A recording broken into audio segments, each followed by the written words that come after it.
Hello friends, मैं आदित्य प्रधान आप सभी का स्वागत करता हूं ऑनलाइन विद्या एजुकेशनल चैनल में। तो दोस्तों, हमने हिस्ट्री का पार्ट 1 पढ़ लिया था, तो आज हम पार्ट 2 में जो डिस्कस करने जा रहे हैं वो है हमारी सिंधु घाटी सभ्यता, जो एग्जाम के पॉइंट ऑफ व्यू से जो है ये बहुत ही ज्यादा मोस्ट इंपोर्टेंट टॉपिक बन जाता है। तो दोस्तों, इसमें हम केवल इतने फैक्ट पढ़ेंगे जो हमारे वनडे एग्जाम जैसे रेलवे, एसएससी 10+2 या फिर एसएससी सीजीएल इतना जो है ये कवर कर जाए। तो हम रेलवे, एनटीपीसी, ग्रुप डी और एसएससी के जो कंटेंट है उसको पढ़ रहे हैं। तो दोस्तों, ज्यादा वक्त न गवाते हुए चलते हैं अपनी कंटेंट की तरफ। तो जो सिंधु घाटी की सभ्यता जो है, सबसे पहला जो शहर था उसमें खोजा गया तो वो था हमारा हड़प्पा। तो हड़प्पा शहर सबसे पहले बार में खोज लिया गया, सबसे पहले खोजा गया, तो उसकी वजह से ही उस सभ्यता का नाम जो है हड़प्पा सभ्यता पड़ गया था। तो वो हमारा दयाराम सयानी जी ने जो खोजा था 1921 में खोज लिया था। तो जो उसका काल माना जाता है, सिंधु घाटी सभ्यता का जो काल माना जाता है वो माना जाता है 2500 ईस्वी पूर्व से लेकर 1750 ईस्वी पूर्व। यहां बीसी भी लिखा जाता है, तो कंफ्यूज नहीं होना। जो सिंधु घाटी के जो टीले थे उनके जो उल्लेख जो है सबसे पहले 1826 ईस्वी में जो चार्ल्स मैसन ने जो है इसकी जो है सबसे पहले उल्लेख किया था। और हड़प्पा जो संस्कृति थी वो कांस्य युगीन संस्कृति थी। हड़प्पा जो संस्कृति थी वो कांस्य युगीन संस्कृति थी। मोस्ट इंपोर्टेंट क्वेश्चन बन जाता है क्योंकि वे तांबे में जो है टीन को मिलाकर कांस्य बनाना सीख गए थे। तो कांस्य बनाने की जो विधि उन पर आती थी। आगे हम बात करें, जो सिंधु घाटी जो सभ्यता थी, सिंधु घाटी सभ्यता की खोज जो है राय बहादुर दयाराम सयानी ने की थी। सिंधु घाटी सभ्यता की जो खोज थी वो की थी हमारी राय बहादुर दयाराम सयानी ने। 1921 में ये खोज की गई थी, 1921 ईस्वी में। इस सभ्यता के जो निवासी थे वे द्रविड़ और भूमध्य सागरीय थे। और यह एक नगरीय सभ्यता थी। ये कैसी शहरी सभ्यता थी? नगरीय सभ्यता थी। सिंधु घाटी सभ्यता कैसी सभ्यता थी? तो यो थी नगरीय सभ्यता या सिंधु सभ्यता, क्योंकि ये नगर नियोजन के नाम से अपनी जानी जाती थी और इसमें जो पक्की ईंटों का इस्तेमाल किया जाता था, इस वजह से ये सिंधु घाटी सभ्यता या हड़प्पा सभ्यता कैसी थी? वो थी हमारी नगरीय सभ्यता, शहरी सभ्यता थी।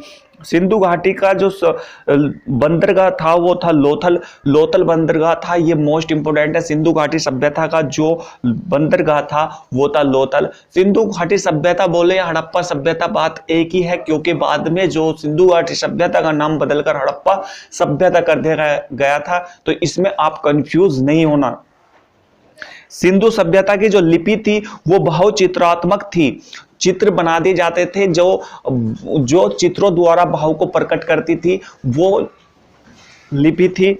और ये दाएं से बाएं की ओर लिखी जाती थी। सिंधु घाटी की सभ्यता, और इसमें 64 चित्र थे, इसमें 64 वर्ण थे या चित्र थे। सिंधु घाटी सभ्यता में जो नगर थे और उनमें जो बनने वाले घर थे वे ग्रिड पद्धति अपनाई जाती थी। उसमें एल शेप ईंट का प्रयोग किया जाता था। एल शेप ईंट का प्रयोग भी किया जाता था, पक्की ईंटों का प्रयोग किया जाता था। तो ग्रिड पद्धति अपनाई जाती थी घर बनाने में।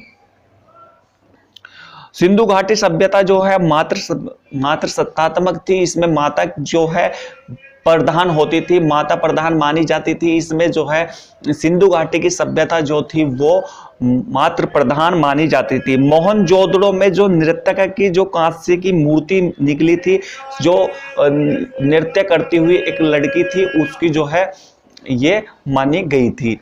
जो मोहनजोदड़ो से मिली थी वो मूर्ति नृत्यकी की मूर्ति थी। और जो मिठास के लिए प्रयोग किया जाता था, तो वे शहद का जो प्रयोग मिठास के लिए, जो मीठा खाने के लिए शहद का प्रयोग करते थे। सिंधु घाटी सभ्यता के लोग मीठे के जगह जो है शहद का इस्तेमाल करते थे। जो उनका कभी मीठे खाने को मन करता था तो शहद का इस्तेमाल करते थे। सैंधववासी जो है दशमलव पद्धति या दशमलव प्रणाली पर आधारित बांटते थे और जो बाट चलते थे वे 16 के गुणज या 16 के अनुपात में चलते थे। तो जो दशमलव प्रणाली का जो प्रयोग किया जाता था सिंधु घाटी सभ्यता में जो है दशमलव प्रणाली का प्रयोग किया जाता था। यह भी मोस्ट इंपोर्टेंट बनता है। लोथल में जो मिट्टी से निर्मित घोड़े की प्रतिमा प्राप्त हुई थी, जो लोथल था उससे घोड़े की प्रतिमा जो मिट्टी से बनी हुई थी वो हमें प्राप्त हुई थी। और यहाँ जो है गाय के साक्ष्य नहीं मिलते, यहाँ गाय के साक्ष्य नहीं मिलते हैं। क्वेश्चन कई बार ऑप्शन आ जाते हैं जैसे घोड़ा, हाथी, ये ऑप्शन में होते हैं और उसमें एक ऑप्शन होता है गाय नहीं मिलती है, तो गाय जो है ऑप्शन टिक किया जाएगा। सिंधु वासी बत्तख को अत्यधिक पवित्र मानते थे। बत्तख जो है, बत्तख को बहुत ही ज्यादा पवित्र पक्षी माना जाता था और सिंधु घाटी सभ्यता इसकी पूजा करते थे। जुते हुए जो खेत हैं उनके जो साक्ष्य मिले थे वो कालीबंगन से मिले थे। कालीबंगन का अर्थ होता है काली चूड़ियां, तो कालीबंगन से हमें जुते हुए खेत के साक्ष्य मिले थे। तो सिंधु घाटी सभ्यता में ऐसा कौन सा शहर है जिससे जुते हुए खेत के साक्ष्य मिले, तो वो शहर था हमारा कालीबंगन। आगे हम बात करें, इसमें नकाशीदार ईंटों का प्रयोग किया जाता था, उसके निकासीदार जो ईंटें थी उनके साक्ष्य मिले। अब हम सिंधु घाटी सभ्यता के कुछ मुख्य स्थल के बारे में जान लेते हैं। जैसे हड़प्पा सभ्यता, ये पाकिस्तान में स्थित है और ये रावी नदी के तट पर है। ये क्वेश्चन पूछ लिया जाता है कि हड़प्पा कोई भी सभ्यता जैसे कौन सी नदी के किनारे पर स्थित है या फिर कौन सी सभ्यता कौन से शहर में स्थित है, तो इन्हें आप याद कर लीजिए सभी को। मोहनजोदड़ो पाकिस्तान में स्थित है और यह सिंधु नदी के तट पर स्थित है। मोहनजोदड़ो सिंधु नदी के तट पर स्थित है और चुहंदड़ो जो है पाकिस्तान में है और यह भी सिंधु नदी के तट पर स्थित है। आगे हम बात करते हैं कालीबंगन। कालीबंगन जो है जहां से जुते हुए खेत के साक्ष्य मिले थे, तो वो राजस्थान में स्थित है और घग्गर नदी के किनारे पर, जो कालीबंगन है घग्गर नदी के किनारे पर स्थित है या तट पर स्थित है। लोथल जो एक बंदरगाह है, जो सिंधु घाटी सभ्यता का बंदरगाह है लोथल, वो गुजरात में स्थित है और भोगवा नदी के तट पर स्थित है। भोगवा नदी के तट पर। रोपड़ पंजाब में है और सतलुज नदी के तट पर है। रोपड़ पंजाब में है और सतलुज नदी के तट पर स्थित है। और हम आलमगीरपुर की बात करें तो ये हमारा मेरठ में है और हिंडन नदी के तट पर स्थित है। रंगपुर, ये सभी को आपको याद कर लेना है क्योंकि ये बहुत ही मोस्ट इंपोर्टेंट क्वेश्चन बनते हैं, इनसे बार बार पूछे जाते हैं। जो रंगपुर है हमारा वो गुजरात मादर नदी के तट पर है, गुजरात में स्थित है और मादर नदी के तट पर है। अगर हम बात करें धोलावीरा, तो ये गुजरात में स्थित है। धोलावीरा गुजरात के अंदर स्थित है और बनावली जो है हरियाणा में है और रंगोई नदी के तट पर है। रंगोई नदी के तट पर हमारी बनावली है। और हम सूतकांगेडोर की बात करें तो वो पाकिस्तान में दासक नदी के तट पर है। मोहनजोदड़ो से प्राप्त होने वाली सबसे बड़ी जो इमारत थी, मोहनजोदड़ो से जो प्राप्त होने वाली सबसे बड़ी इमारत थी वो अन्नागार थी। और यदि हम सिंधु घाटी सभ्यता के सबसे बड़े जो है इमारत की बात करें तो वो हमारा विशाल स्नानागार थे। तो इसमें कंफ्यूज नहीं होना है।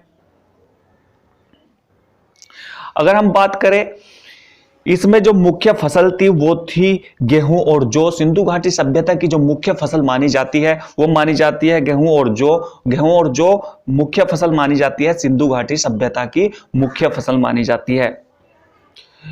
इसमें जो है सूती और ऊनी वस्त्रों का प्रयोग किया जाता था। सूती और ऊनी वस्त्रों का प्रयोग किया जाता था सिंधु घाटी सभ्यता में।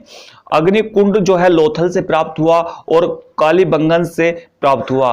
लोथल से और कालीबंगा से जो है अग्निकुंड की प्राप्ति हुई। और इसमें जो कालीबंगन का अर्थ है काली चूड़ियां है। अभी हमने बताया था कालीबंगन का अर्थ काली चूड़ियां है। मन के बनाने के जो कारखाने थे लोथल और चुंदड़ों से मिले। जो मन के बनते हैं उनके कारखाने कहाँ से मिले, वो मिले हमें लोथल से और चहुंदड़ों से मिले। अगर हम बात करें चावल के साक्ष्य हमें लोथल से मिले, चावल के साक्ष्य लोथल से मिले। मोस्ट इंपोर्टेंट क्वेश्चन बनता है ये भी हमारा। अगर हम बात करें, ये जो थे इनको तलवार का ज्ञान नहीं था क्योंकि यहाँ जो है आग में पकी हुई मिट्टी को टेराकोटा कहा जाता था, क्योंकि ये लोहे से परिचित नहीं थे, इस वजह से इन्हें तलवार का ज्ञान नहीं था। ये तलवार का इन्हें ज्ञान नहीं था। जो सिंधु समाज में जो पर्दा प्रथा थी और वैश्यवृत्ति भी प्रचलित थी। सिंधु घाटी सभ्यता में जो पर्दा प्रथा थी और वैश्यवृत्ति भी प्रचलित थी। सिंधु घाटी सभ्यता के लोग जो है मिट्टी से बने बर्तनों का इस्तेमाल करते थे या मिट्टी से जो बर्तनों को बनाया करते थे, इस पर जो काले रंग का डिजाइन भी करते थे। मिट्टी से बर्तनों को बनाकर उस पर काले रंग का डिजाइन किया करते थे सिंधु घाटी सभ्यता के लोग। और सिंधु घाटी सभ्यता के जो निवासी थे, जो सिंधु घाटी सभ्यता का विनाश हुआ वो हुआ था हमारा बाढ़ के आ जाने के कारण, जो माना जाता है। लेकिन इसमें जो है हर कोई अपना अलग अलग प्रमाण देता है, लेकिन जो सिंधु घाटी सभ्यता का जो विनाश माना जाता है तो वो बाढ़ के कारण माना जाता है। तो दोस्तों, ये जो हमारा सिंधु घाटी सभ्यता के जो मोस्ट इंपोर्टेंट जो पॉइंट थे हमने डिस्कस कर लिए हैं। और जो यदि आपको करंट अफेयर की यदि बताना कि पूरी मंथली वीडियो चाहिए तो मैं पूरी मंथली वीडियो विद जो है आपको पीडीएफ प्रोवाइड करा सकता हूं। तो दोस्तों, कमेंट करके मुझे ज़रूर बताना कि आपको मंथली पीडीएफ चाहिए क्या नहीं चाहिए। और जो है यदि हमारी वीडियो आपको अच्छी लगी तो वीडियो को लाइक करें, चैनल को सब्सक्राइब करना बिल्कुल ना भूलें। तो दोस्तों, टाटा बाय बाय, जय हिंद, जय भारत।